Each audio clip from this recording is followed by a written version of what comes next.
What's up everyone, welcome back to our channel. In today's video you are going to see how to turn off Instagram vanish mode. So let's get right into it. As we know, Instagram has updated their policy and there is a vanish mode. So head over to your Instagram application.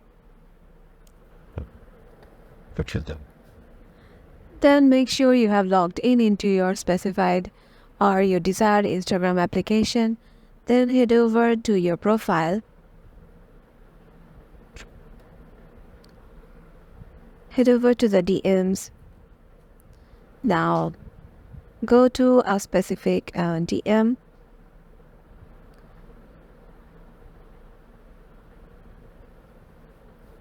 Now just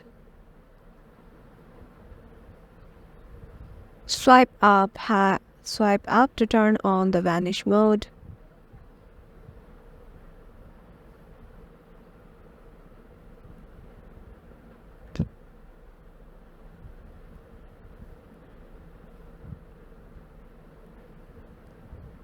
And here goes your vanish mode.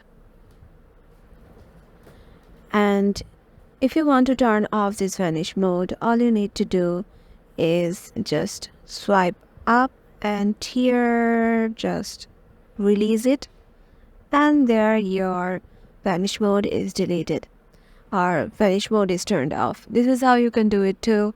Hope this video will help you out and we will see you in the next one.